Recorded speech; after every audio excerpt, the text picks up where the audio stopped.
पुराने वक्तों की बात है। पहाड़ों के बीच एक खूबसूरत गांव आबाद था, जिसके दरमियान एक जादुई दरिया बहता था। ये दरिया कोई आम दरिया नहीं था, इसमें ख्वाबों को सच करने की ताकत थी। गांव वाले इसे ख्वाबों का दरिया कहते थे और हर रात वो दरिया के करीब बैठकर कहानियां और ख्वाब सुनाते थे। एक रात लियू नामी एक तजस्सुस भरा लड़का दरिया के किनारे खड़ा था और वो इस जादू के बारे में सोच रहा था जिसके बारे में सब बात करते थे।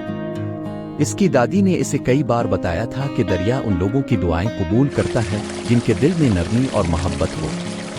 लियू ने अपनी आंखें बंद की और दरिया की हकीकत को समझने की ख्वाहिश की। अगली सुबह एक अजीब वाकया पेश आया। वो दरिया जो आमतौर पर सूरज की रोशनी में चमकता था, अचानक सिकुड़ने लगा। दोपहर तक वो जादुई दरिया तकरीबन गायब हो चुका था। गांव के लोग खौफजदा हो गए क्योंकि दरिया के बगैर उनकी फसलें सूख जाएंगी और उनके ख्वाब भी खत्म हो जाएंगे। लियू, जो बहादुर और पुख्ता इरादे वाला था, ने ये जानने का फैसला किया कि आखिर क्या हुआ है। वो खुश्क दरिया के किनारे किनारे जंगल की तरफ चल पड़ा, इस अज़्म के साथ कि वो दरिया की गुमशुदगी का राज मालूम करेगा।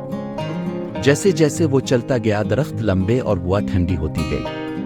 आखिरकार वो एक छपी हुई गार के सामने पहुंच गया, जो पहाड़ के दामन में वाक़ थी। गार के अंदर लियू को एक पुरानी जादुई मखलूक मिली, जो पानी की रूह थी। वो रूह उदास नजर आ रही थी। इसने बताया कि गांव वाले दरिया का ख्याल रखना भूल गए हैं और उसकी ताकत को मामूली समझने लगे हैं। इसलिए दरिया अब खुश्क हो रहा था। लियू ने अपनी मोहब्बत भरे दिल से पानी की रूह से वादा किया कि वो गांव वालों को दोबारा दरिया की इज्जत और हिफाजत करना सिखाएगा।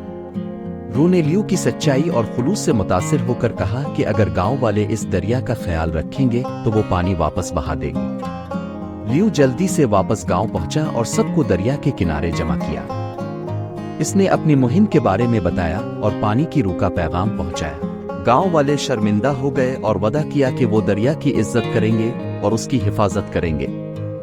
शाम तक दरिया फिर से बहने लगा और पहले से भी ज्यादा चमकने लगा। गांव वालों ने सीखा कि मोहब्बत और इज्जत ही ख्वाबों को जिंदा रखने की चाबियां हैं। इस दिन के बाद ख्वाबों का दरिया कभी नहीं सूखा और लियू वो हीरो बन गया जिसने दरिया और उनके ख्वाबों को बचाया।